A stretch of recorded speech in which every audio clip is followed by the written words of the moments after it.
In a quiet part of North Texas, where the roads stretch past open land and small homes sit beneath wide evening skies, a child was expected to be safe. It was the end of November. The season was turning toward Christmas. Packages were arriving on porches. Families were planning holidays. And in one rural home near Paradise, Texas, a little girl had been staying with her father and stepmother. Her name will come later. For now, imagine the ordinary details. A driveway, a delivery truck, a home where a child should have been able to move through the afternoon without danger. And then, sometime after a delivery was made, she was gone. At first, there was confusion, then worry, then searching. Family members looked around the property. Deputies were called. Volunteers gathered. Officers brought dogs, helicopters, and thermal imaging equipment. The wide rural landscape that had once seemed peaceful became a place of urgent questions. Where could a 7-year-old child have gone? The answer would come painfully soon. And when it did, it changed the way many people looked at an everyday sound. A truck stopping outside, a package being placed near a door, and the quiet trust people place in strangers who pass through their lives for only a few seconds. This is the story of Athena Strand. Welcome back to the channel. Tonight we are looking at a real case from Wise County, Texas, the kidnapping and killing of 7-year-old Athena Strand in 2022, and the later court proceedings involving former FedEx contract driver Tanner Lynn Horner. As always, this episode is written for calm, nighttime listening. The pacing will be slow. The tone will be respectful. There will be no graphic detail. The focus is on the documented timeline, the people affected, the investigation, and the quiet weight of what happened. This is a case involving a child, so we will move carefully. Athena Strand was 7 years old. She was described by family as bright, loved, and full of life. She had connections to both Texas and Oklahoma, and in late November 2022, she was staying at a home near Paradise, Texas, in Wise County, northwest of the Dallas-Fort Worth area. Paradise is a small community.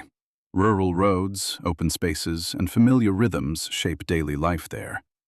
For many families, the quiet is part of the comfort. People know the sound of trucks passing by.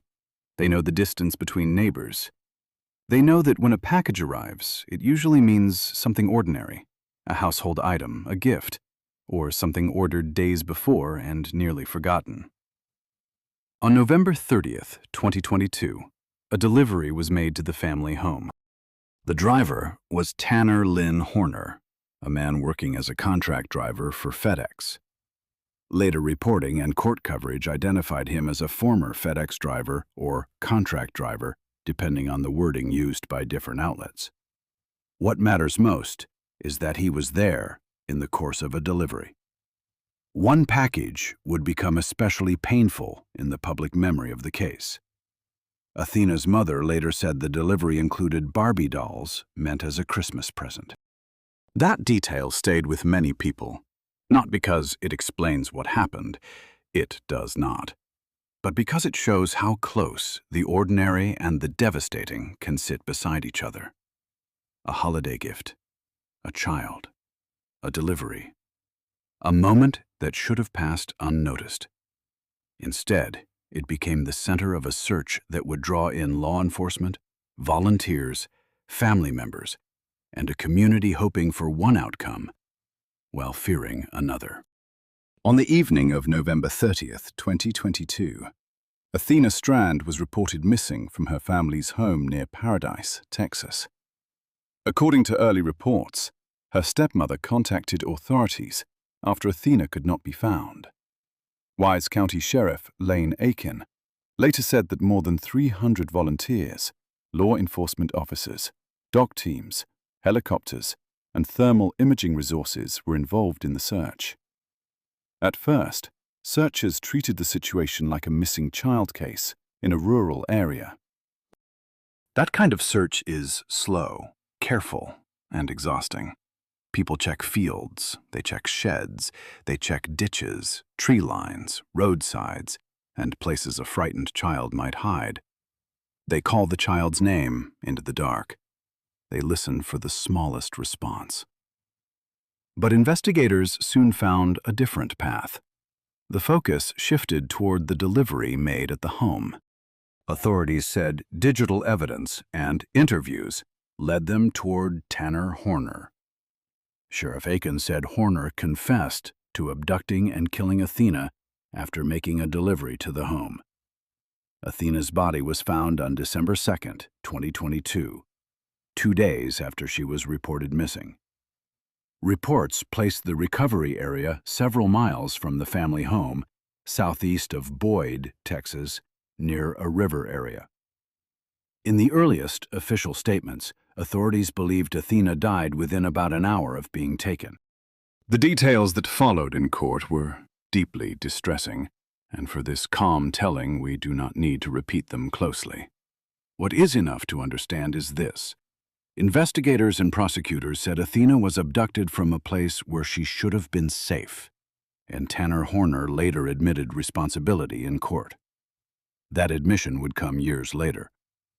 But for Athena's family, the loss was immediate. A child had vanished from home. A search had ended in heartbreak. And a community that had gathered in hope was left with grief. The investigation moved quickly in the first days. Authorities reviewed delivery information, digital evidence, and interviews. According to Sheriff Akins' early statement, investigators connected Horner to the case through information developed after the search began. Horner was arrested and charged with capital murder and aggravated kidnapping. In February 2023, he was indicted on charges including aggravated kidnapping and capital murder of a person under the age of 10. CBS Texas later reported that Wise County District Attorney James Stainton had previously said he intended to seek the death penalty. The case then moved into the long pace of the legal system. For families, that part can feel especially difficult. After the public urgency of a search, there is waiting. Court dates, filings, hearings, decisions about evidence, decisions about venue, decisions about trial strategy. Every procedural step matters, but each one can feel heavy when a loved one's name is attached to it. In April 2026, the case reached a major turning point. Tanner Horner pleaded guilty to capital murder and aggravated kidnapping in a Fort Worth courtroom.